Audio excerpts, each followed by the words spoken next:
We are in Ezra Perek Daled, chapter 4. As I said in the weekly email about this, that we're actually going to start moving faster now, not in the sense of making things more confusing, but in the sense that we've introduced enough elements that now the story is going to make sense, and we'll be able to go through the story at a much quicker pace.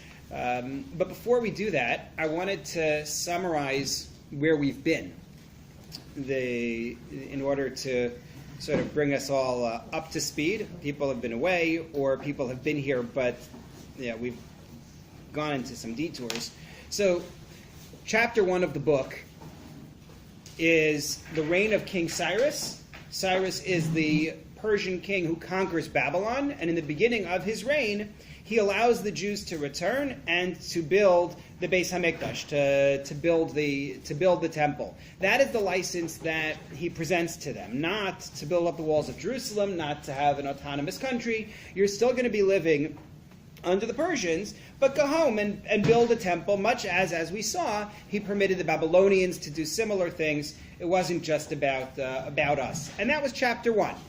Chapter 2, we saw who returned, and we had 42,000 and change Jews come back to the land, led by Sheshbatzar, led by Zerubbabel. They may be the same person, they may not be. Also led by Yehoshua, who would become Kohen Gadol, although he's not as visible in the beginning of the story.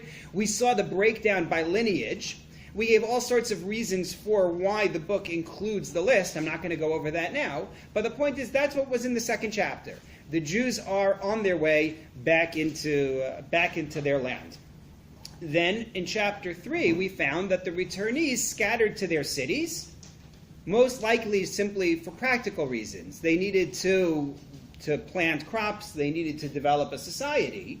But then in the month of Tishrei, they banded together, they came to Jerusalem to build an altar.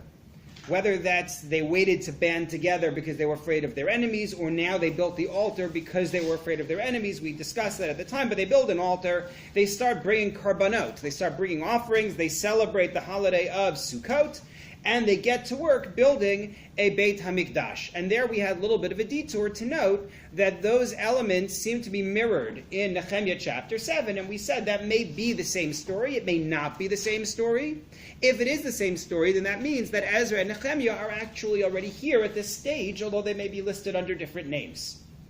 Okay? But again, what I want to do with this summary is just establish our storyline. I don't want to get distracted by all the things that we've spent hours and hours on. For that, you can go back to the recordings. But the point is, they're now in their land. They've celebrated Sukkot. They have an altar. They don't have a temple. And so they start to actually construct the building. Then in the beginning of chapter 4, the Samaritans offer to build with us, and either we feel that they are insincere and they're trying to bog things down, Rashi's approach, or alternatively, they want it to be built, but they intend it to be multi-purpose. It's going to be the Jews' temple, and it's also going to be their temple for their gods. Remember, the Samaritans were non-Jews who were moved into the Shomron by Assyrians over a period of time, and they had their own gods who they worshipped. Out of fear, they also accepted our God, but apparently they don't reject their original gods. We refused, and so they said, well, we are going to show you, we're going to stop you from building it. And then the text said, we refused what? We refused their help. We said, thanks but no thanks, Cyrus permitted us to build it. And so they start obstructing, and that obstruction continues both by direct intimidation of the builders and by lobbying the Persians, continues all the way into the time of Darius.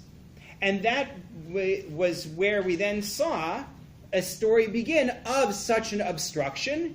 Either that story of obstruction, which is in the middle of chapter 4, is from this moment in time, and it's about obstruction of the construction of the temple. Obstruction, construction, two different words. Either it's obstruction of the construction of the temple, or this story is borrowed from later in our history when we're trying to build the walls of Jerusalem. And it's a story about that obstruction, and it's only brought here because we said, yeah, this obstruction is going to go on for a very long time in the future. You follow? That's all we've done. We haven't done a whole lot. You can sum up in 4 minutes and 57 seconds everything that we spent the last 12 weeks on. So that's where we are.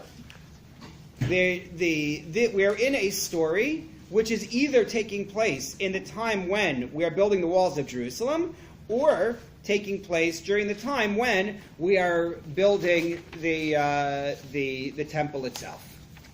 Good. Yes. It's an earlier stage in which just the Mizbeach is built? The first stage in general, this is something to keep in mind in terms of overall structure. The first stage, what Cyrus permits, is just construction of the temple. The Mizbeach, the altar, is built already. We build the altar in that 7th month in Tishrei. Yeah. Correct. First altar, then temple. But that's all the first stage. It's only when we get to Ezra and then Nehemiah, really Nehemiah, that we see construction of the walls of the city. Clear?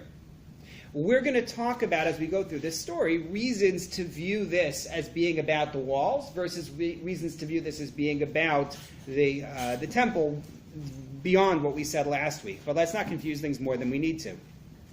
So chapter 4, sentence 7 is the beginning of this story. If you're using the Stone Tanakh, you want page 1821.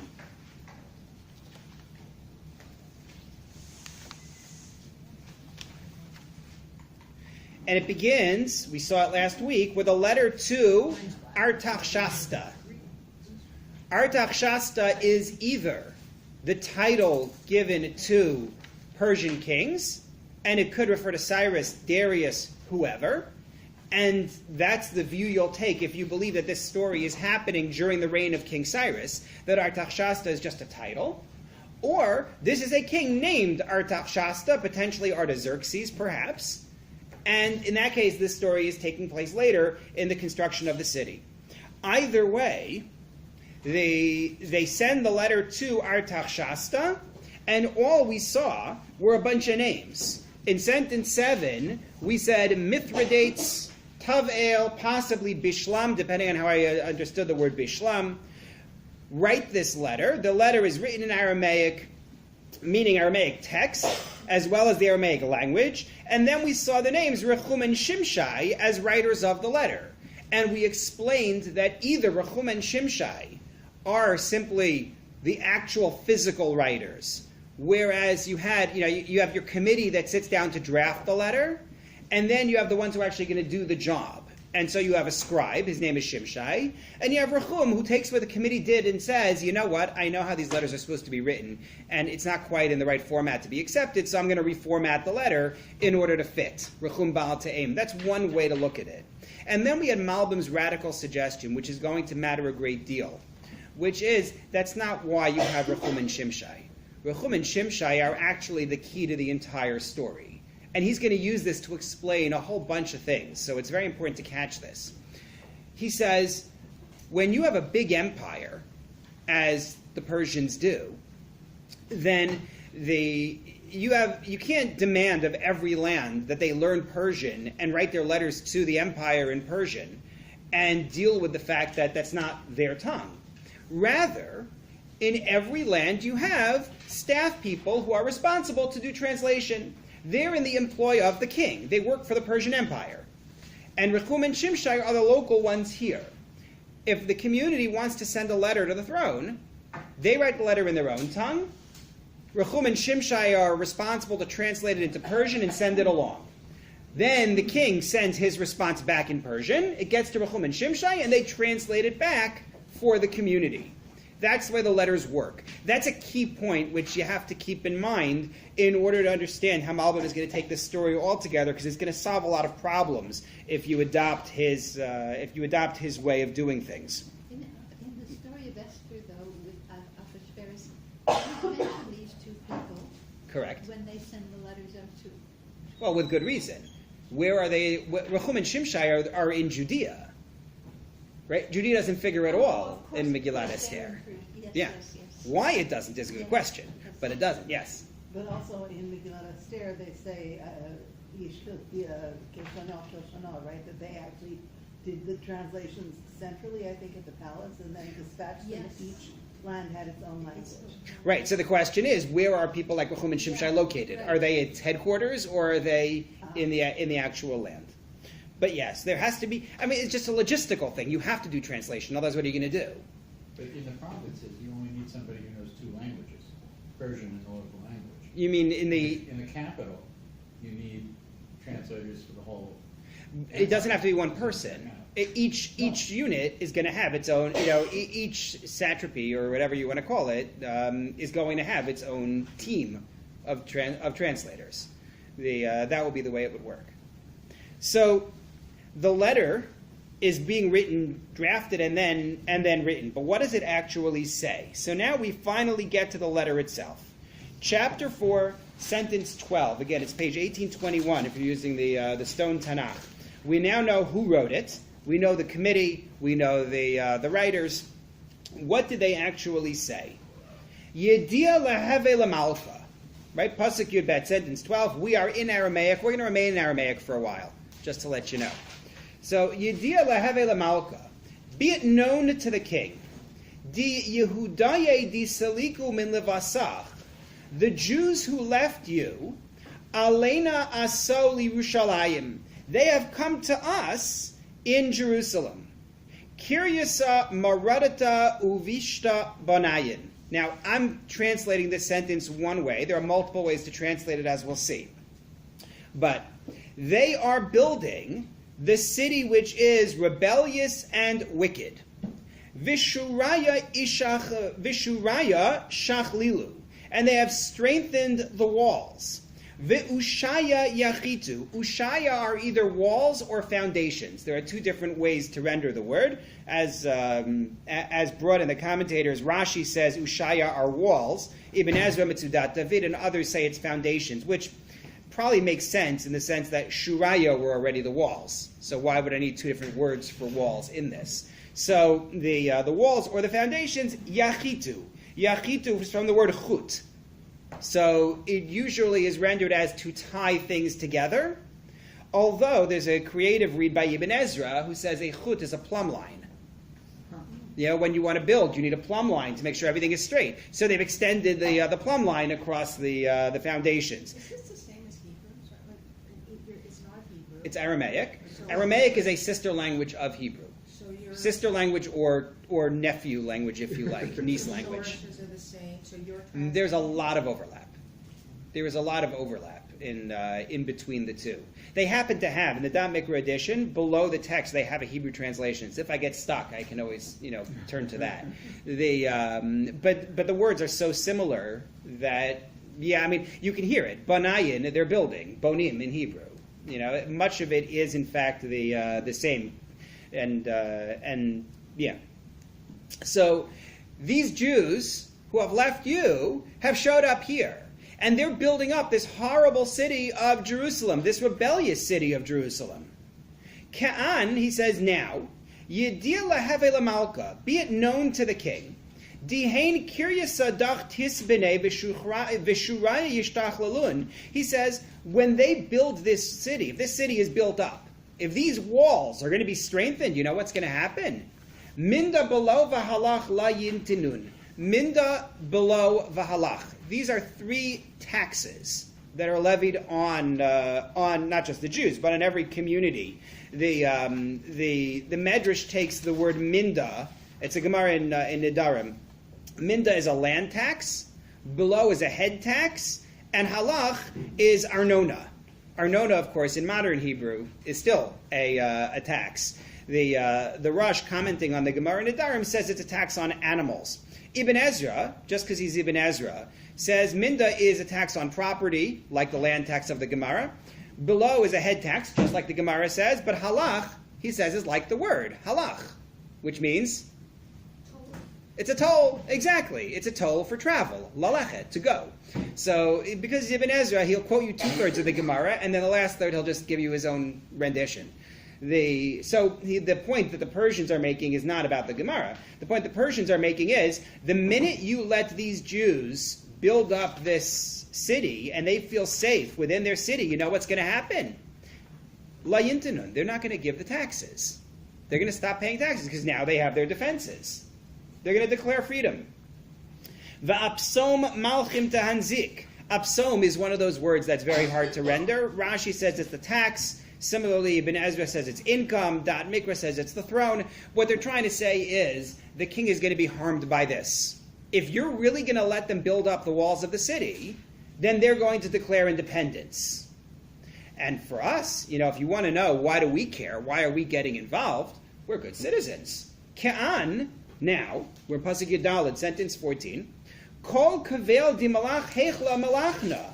We literally eat the salt of the empire, or of the palace. I'm going to explain that phrase later, so hang on to that phrase. But we use the salt of the palace. Va'arvas malka la'arich lana lemechazeh. And we wouldn't want to see the erva of the king. Erva means something which is usually covered in its literal sense, but it comes to mean more than a part of the body. It means that which a person would be embarrassed to have exposed, a source of shame. And so what they're saying is it would be a humiliation of the king. If you were to allow this to happen, the Jews would no longer observe your laws. They would no longer pay your taxes. Think Achashverosh and Purim, and they don't, Haman's claim, right? They're not going to listen to the government. So, therefore, we have decided that we're going to take action. Al Dinah, because of this, Shalachna v'hodana lamalko. We have sent this information to the king, and they say, don't trust us. This is in your records. Di'avakar b'sfar dachranaya di'avahasach. Have it investigated. Look in the records, the chronicles of your ancestors. Uzhashkach, and you will find b'sfar dachranaya in the book of records, right? Dachranaya, Sefer HaZikaron. Look in your records and you'll find v'sinda. Then you will know. Di kirya sadach kirya marada, that this is a rebellious city. Umahanzikis malchen umedinan. They harm kings and empires. Ve'eshtadur abdin begava min yomas alma. They've always been this way. Eshtadur is either rebellion, or according to Ibn Ezra, they send messengers to make alliances with others. Lishader is to send. How do you say in Hebrew today when you talk about something being televised or broadcast? Tashdir or shidur, right? Shidur chai is live broadcast. It's to send. So they send messages everywhere. They make alliances everywhere in order to cause trouble, these Jews. Al-Dana Kiryasa Hachravas. He says, that's why it was destroyed in the first place. You want to know what happened to them? Why Nebuchadnezzar did this to them? Look in your record books, which is true. Meaning, if you open a Tanakh, you don't need to know the Persian records. We rebelled twice against Nebuchadnezzar before the temple was destroyed. He didn't come in looking to do it. He came in looking to subjugate us and have us pay him. Right? That was the initial assault. And it was when we said, we're not having this, and rebelled, that he came back. And then he came back again. That's our history.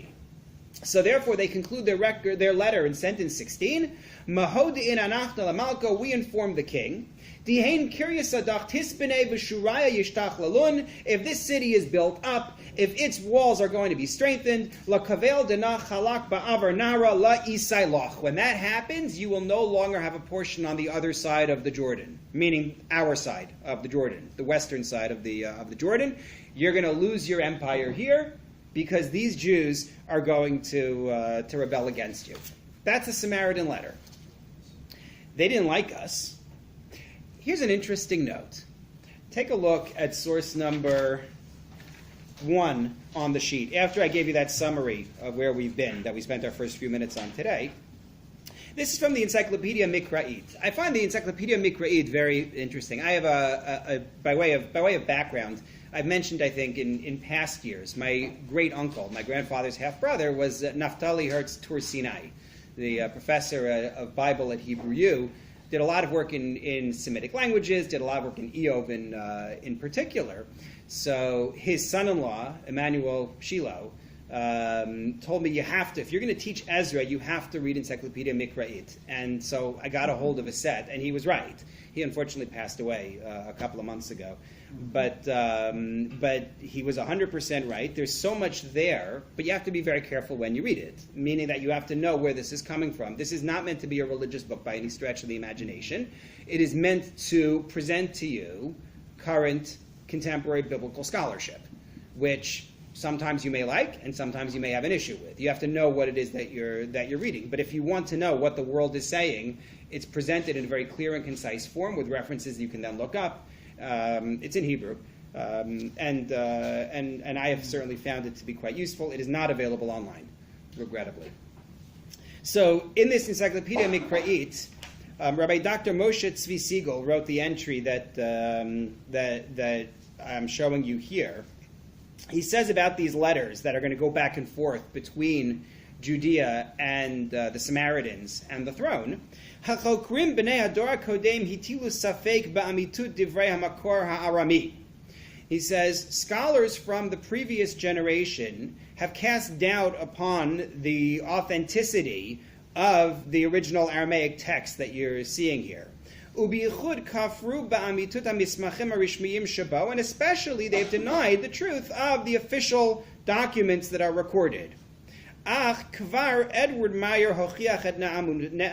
he says Edward Meyer, who was a scholar in his own right, has demonstrated their credibility. The Kitvei Yov shnitgalu achar kach, as well as Kitvei Yov. Kitvei Yov are papyri from Elephantine, in which there's Elephantine in Egypt. There was a thriving Jewish community for a very long time. So the papyri that have been found there have actually matched this. Vadomim l'makor ha'arami b'lashonam u'b'signonam, testifying to the authenticity of the language and the style, showing that, these look like what real letters would have looked like. Hosifu sa'la mitutam, and that supported their authenticity. So, when you read something like this here, and then you find that there's actually contemporary evidence to support this, I think it's important to note that. Okay. So the letter says, "Don't let the Jews rebuild."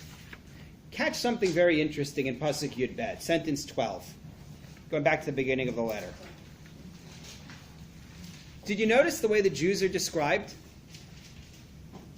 The Jews that were kicked out. That's not what it says. Who left? The Jews who left. Did we leave them? I mean, we did.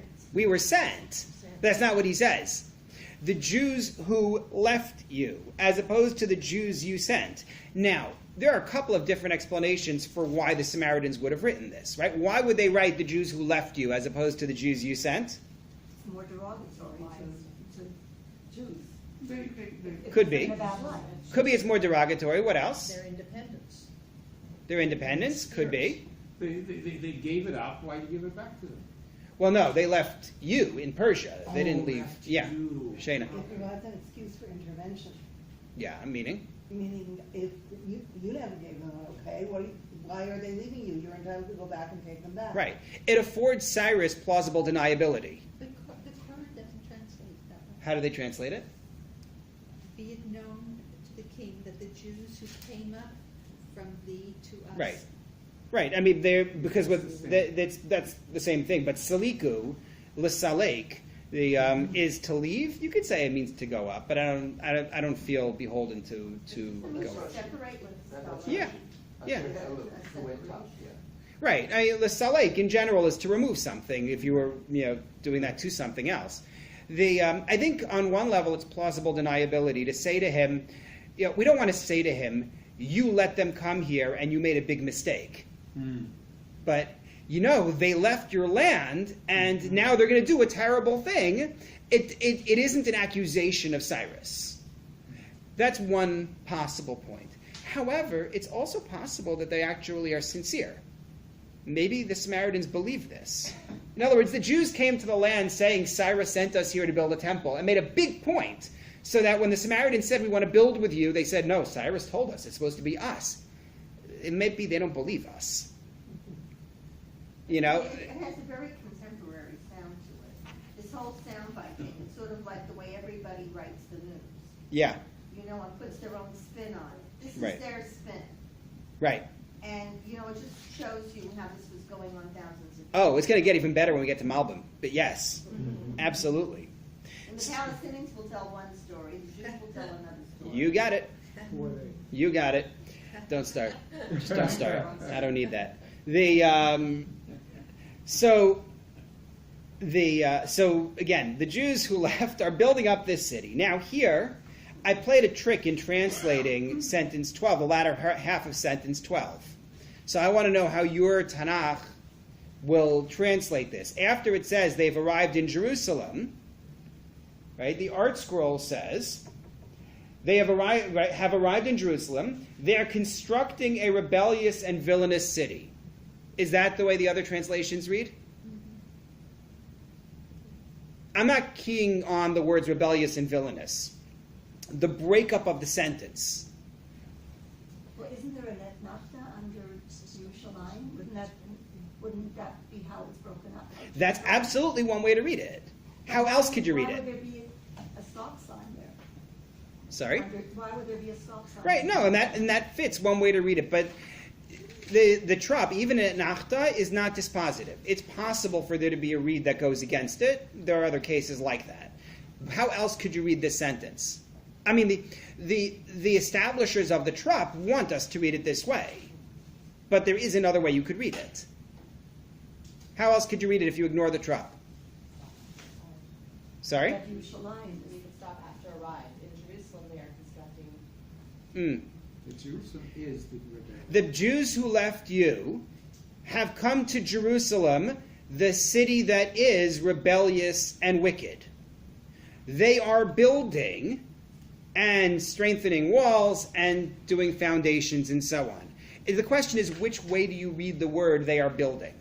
Is it that they are building the city that is wicked and villainous? Or they've come to a city that is wicked and villainous and they are building? Mm-hmm. Now, why does that matter? Because that's the whole dating of this story. If I read it the way that the Trupp wants me to read it and the way that the Art Scroll translates it, then the allegation is they have come to Jerusalem and they are building a city. In that case, the story has to be later. Because in the early part of the story, they're not building a city, they're building a temple. They're building a Beis HaMikdash. How in the world could you make an allegation to the Persians that we're building a city when there is no city? You follow? You know you're going to get caught. How can you make that charge? So if you read it this way, the way that the Trupp fits it, the way the Art Scroll translates it, this story has to be a later story. If, however, you read it as they've come to Jerusalem, the villainous and terrible city, they are building walls and foundations, is talking about the temple. And it's an earlier story. You see? It's all where you put the comma. That's what's going to change this story. But now here's the problem. All of our traditional commentaries, as we saw at length last week, thought that this is an early story.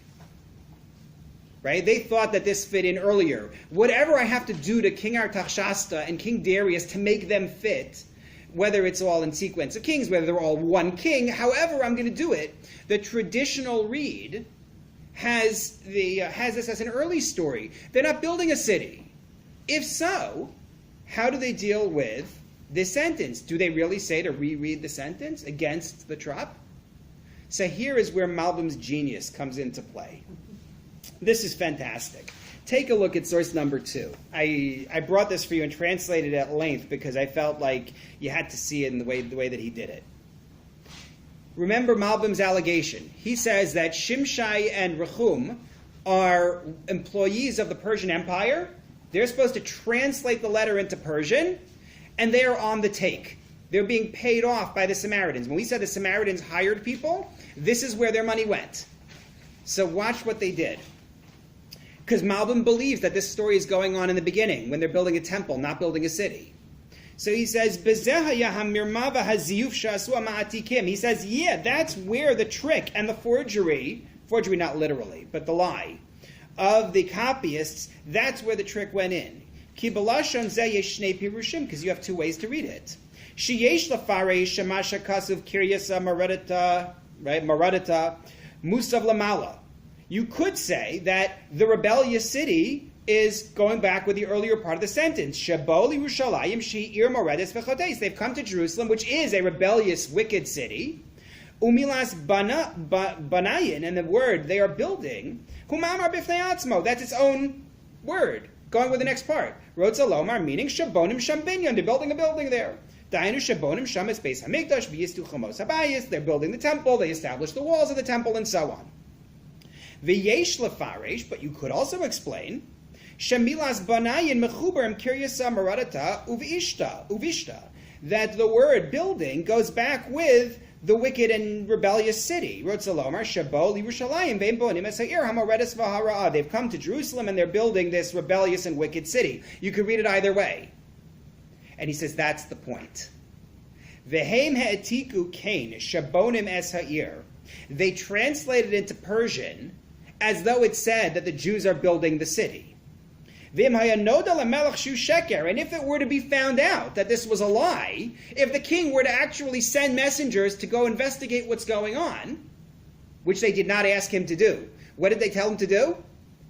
What did they say the king should do? Look in your records to see the history of the city. They did not say, please come send people to check it out. They don't want to be found out.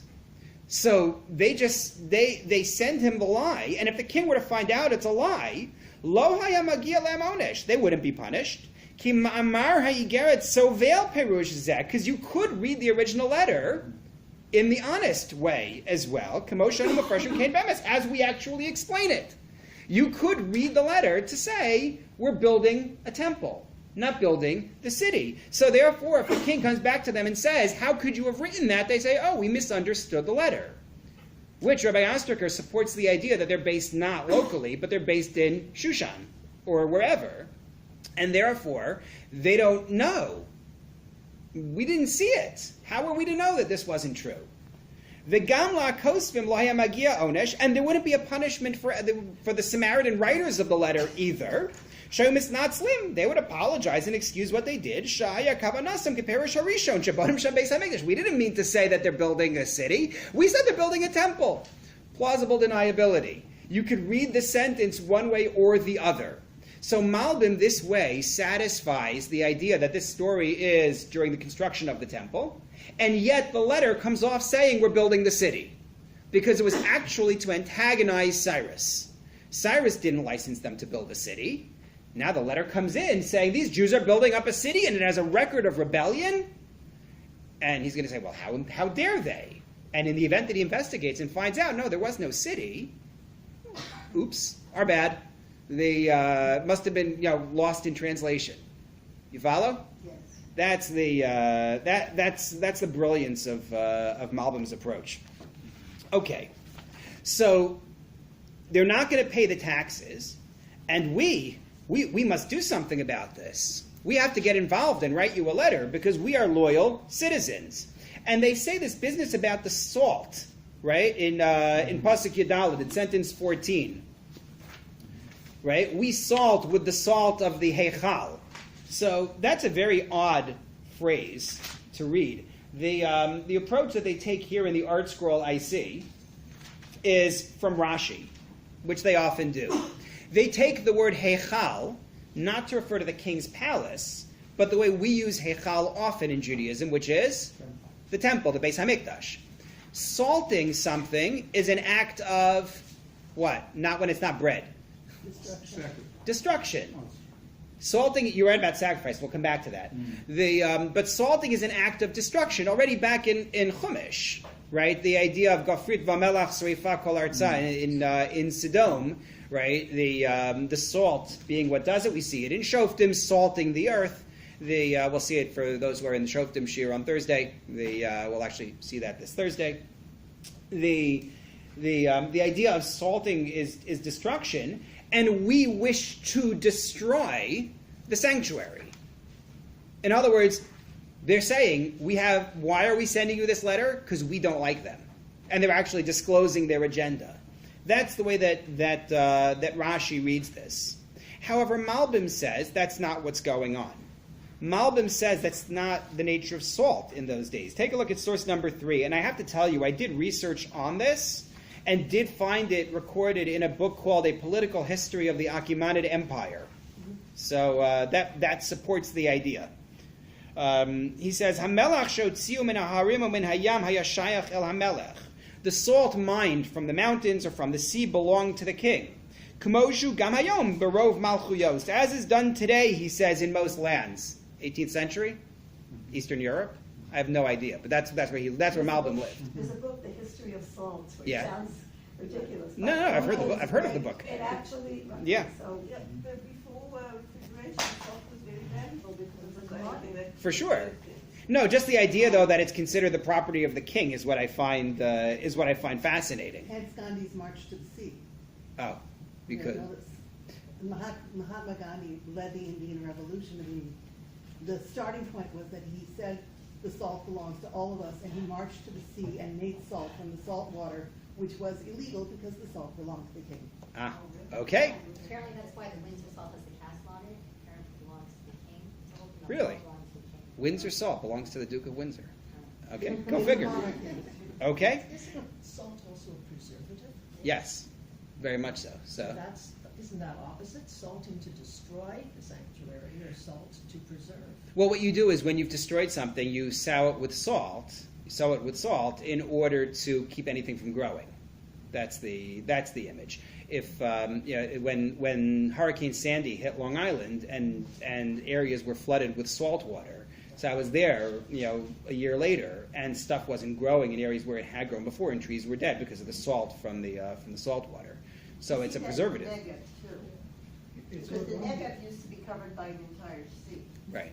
And so there are whole areas of the Negev where nothing grows because they just get the salt out of the earth. That was just their doing part. Got The it. act of And they were preserving, talking about it. the act of preserving is stopping the growth of bacteria. Oh, I understand that completely, but I'm just reading it as As an expression of preservation. as preservation. Interesting. Yeah, but it's actually. I mean, it's confusing. What she's saying is that it's destroying the bacteria. Right. It's not preserving the meat. Right. No, It's understood. basically, it is still a destroying thing. It's just destroying the thing that would, ruin the Right. meat. Right. No, I think Helen's point is to suggest that maybe the Samaritans are writing, we want to preserve the palace. I think that's the image that you're trying to express. There are a lot of ways we can read it. There was a hand over in that direction. Was there? Okay. So the Malbim's read is that the nations buy it off of the king. That's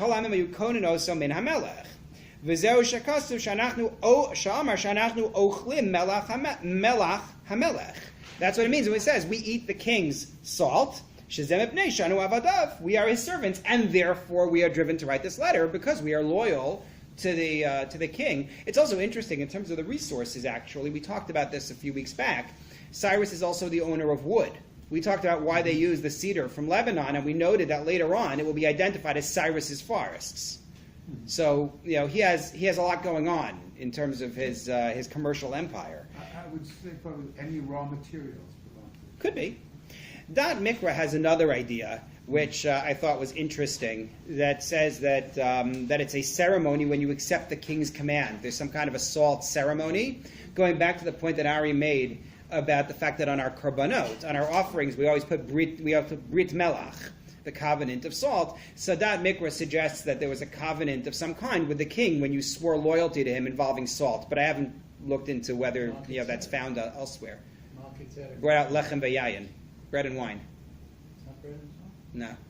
Bread and wine. Made for a much more fun meal. With due respect to the salt. Okay.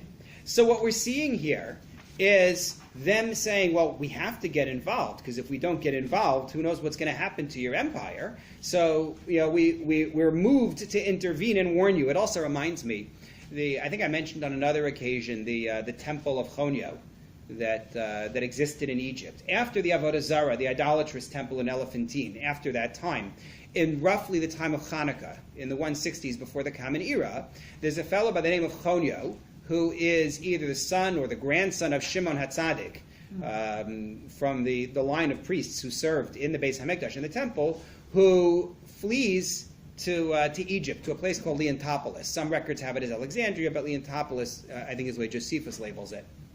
And he builds a temple there with permission of Ptolemy. And the temple stands until about 10 years after the second Beit HaMikdash is destroyed.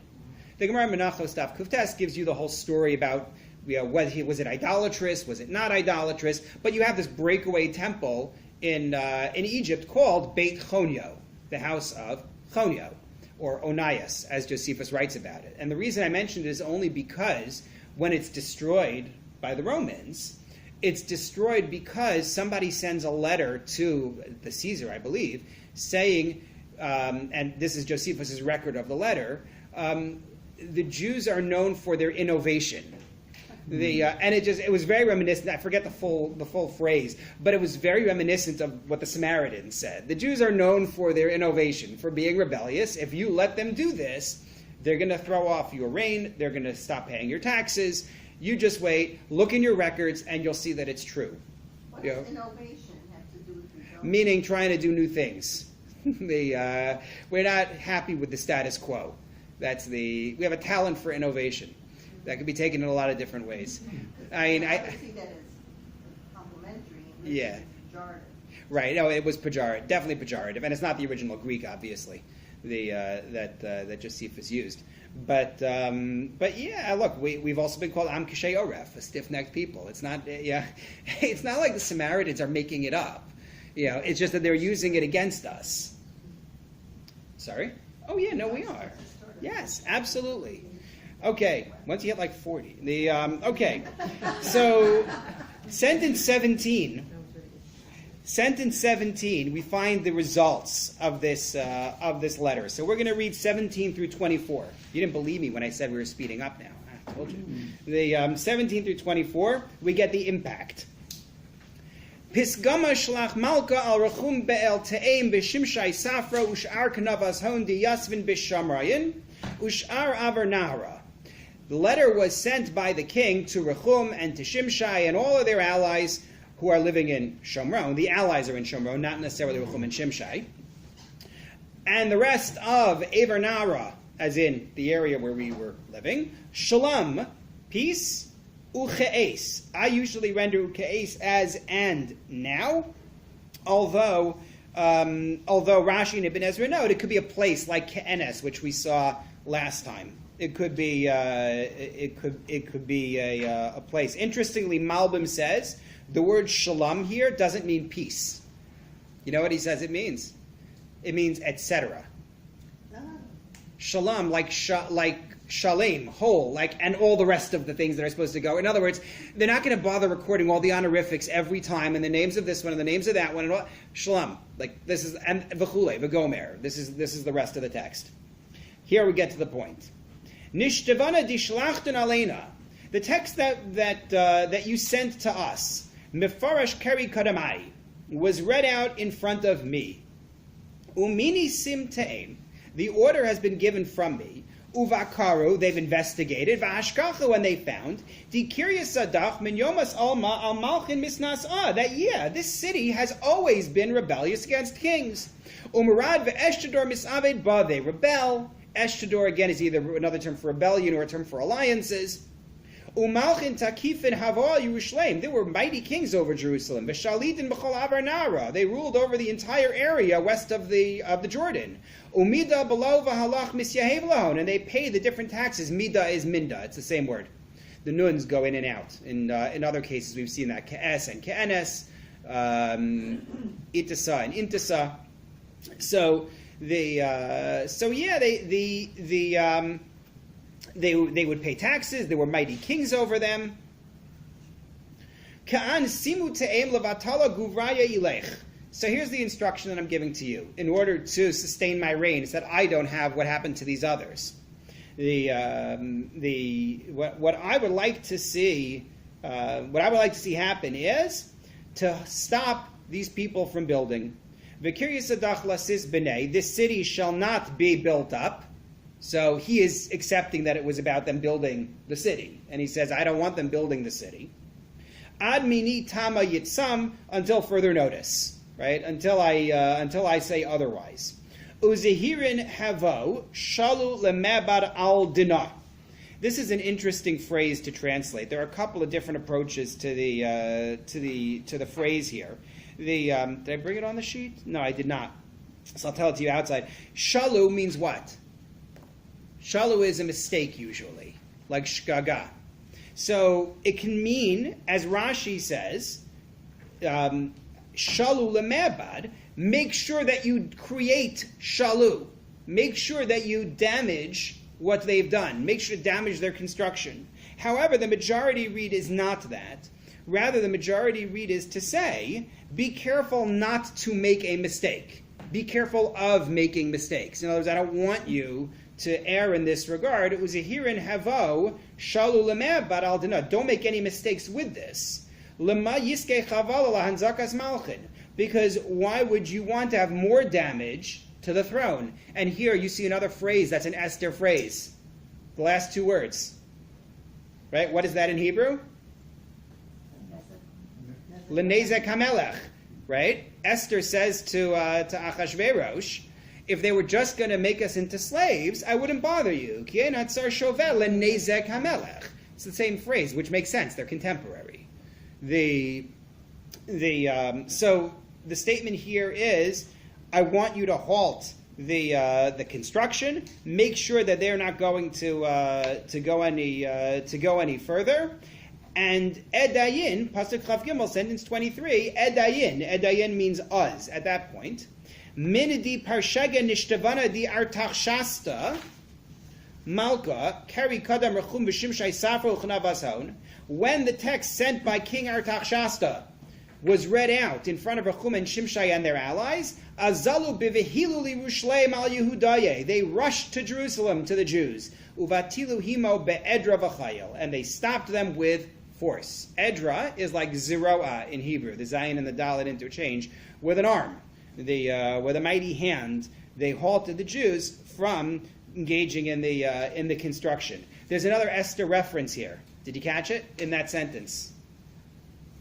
You won't get. Yes, which is. It's when Haman is defeated and he goes out in confusion and hurried from Achashverosh. So all of the he doesn't, but the runners do. Yes. Haratzim yatzu dichufim bidvar hamelech. Whenever the runners are sent out in Megillat Esther, they're always rushing.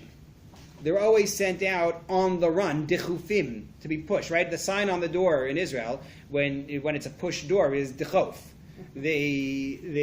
So they're always in haste, and here too, it's emphasized that they're doing it in haste, and they go to halt the construction. And Beit Dayin at that point. B'telas avidas beis elaka di Yerushalayim, the construction of the house of God in Jerusalem was halted. V'havas batla, and it was halted ad shnas tartein lamalchus Daryavesh melech Paras, until year 2 of the empire of Darius, till the reign of Darius. Notice that it said what was stopped? The construction of the Beis Hamikdash, not the city. Right?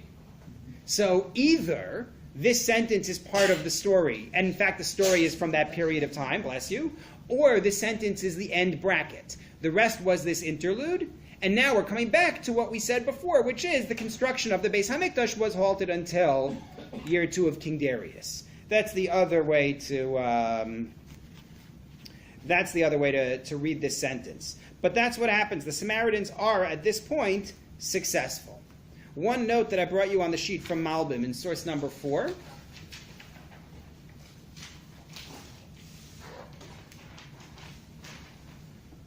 By the way, it's actually Mevo Halim Udchufim when they go out.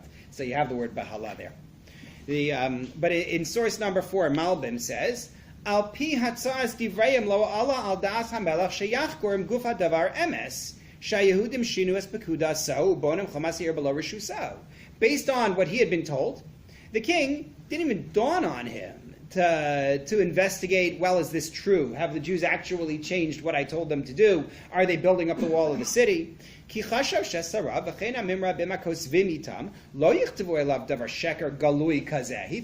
these are my employees. I have to worry. They're going to lie in such a visible way? Yeah, come on. Of course it's true. The only thing he had to do was check the records to learn about the city of Jerusalem. And so that's all that he does.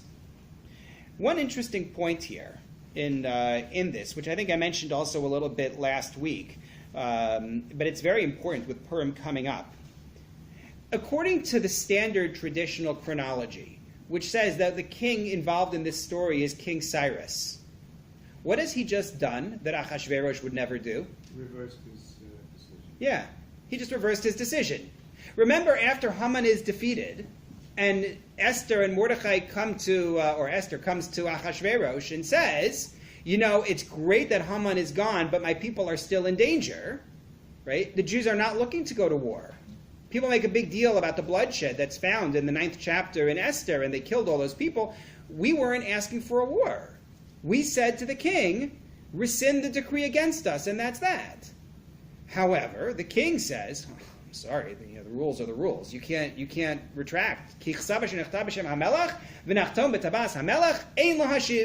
Once a text has been issued under the order of the king and sealed by the king's seal, it cannot be retracted. Well, Achashverosh, there was somebody who was a lot more successful than you on the throne in Persia, right? His name was Cyrus. And apparently he didn't have a problem. So what's the deal? Why is it that that Cyrus is able to back down where Achashverosh cannot? So two possibilities, right? Possibility number one is that this actually isn't Cyrus, and that feeds into the idea that this story is actually taking place later. And it's a later king reversing something that had been done generations earlier. And that's more acceptable. That's one way to do it. Go with that read. The alternative way to read it, though, is that Achashverosh made up a rule. Because it's consistent. It's consistent with his identity, right? Achashverosh's biggest fear is being embarrassed, right? That's why when his wife refuses to come out to the party, he makes it a major political event, right? He turns it into this I have to call all my advisors. I have to convene the National Security Council because my wife wouldn't come out to the party. What is wrong with you? Like, what are you thinking? That's the theme of Megillas Esther. It's a longer story, and literally, you can read it. But that's the entire story, beginning to end, and it fits that he would make up a rule like, oh no, you can't rescind the decree. You'll have to come up with something new instead. Yeah, let there be a war in my kingdom. Let's have thousands of people die because I don't want to go back on my word. That's who he is. So, okay, the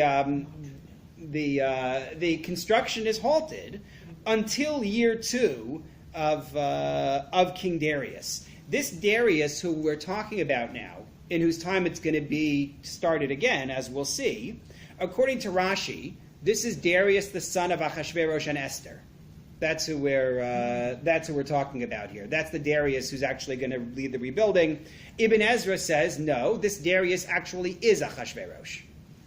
But Ibn Ezra has been known, as we've already talked about, to rename kings on the fly in ways that contradict other comments of his. So I'm not sure if he's serious or not when he says it. But either way, the second year of King Darius is a very important year. Why is the second year of King Darius a very important year? So some of you were with me many years ago when we learned Haggai and Zechariah. Very, very quickly. You were there. We learned Haggai and Zechariah. I know. I wouldn't have remembered either. I had to look it up. But if you just flip very quickly to page 1403, it's in Zechariah also, but I'll take the Haggai reference because we're almost out of time.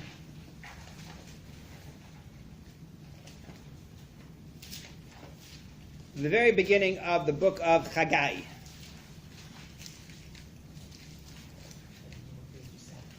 Page 1403. Bishnas Shtayim l'Daryavesh HaMelech, the second year of King Darius, B'chodesh HaShishi, the 6th month, first day of the month. Rosh Chodesh Elul, that's its own discussion for those who are at Haggai Shiurim that I've given. Hayad Dvar Hashem B'yad Haggai HaNavi, message of Haggai to Zerubbabel ben Shealtiel, Pachas Yehuda, and Yoshua ben Yostak HaKohen HaGadol. They sound familiar, we know them.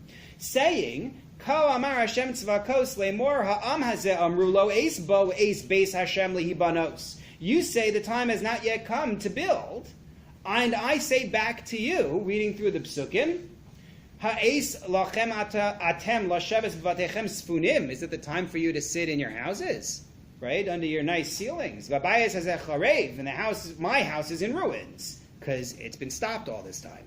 Ve'ata ko amar Hashem tzvako simu levavchem al darchechem. Pay attention, see why you're suffering. And he tells them, jumping ahead to Pasuk Zayin, Pasuk Ches, sentence 8, Alu hahar v'havesem eitz uvnu bayis. Go up the mountain, take wood, build the house, and I will desire it, and so on. So in the second year of King Darius, that's what's going to change the game. Chagai and Zechariah are going to rally the Jews to start building against the instructions of the Persians. And so if you just look at the first sentence in Perek Hey, this is how I knew where to look. V'esnabi Chagai Nevio Zechariah bar Ido Neviaya al Yehudaye divi Yehuda b'Yerushalayim b'Shem Alaka Yisrael alehon. Chagai and Zechariah in that year, the second year of King Darius, prophesied upon the Jews in the name of God, and so, as you'll see, they start to build again. Well, you can imagine that this isn't going to go smoothly because the Persians have said not to build, so we'll have to talk about what happens, God willing, next week.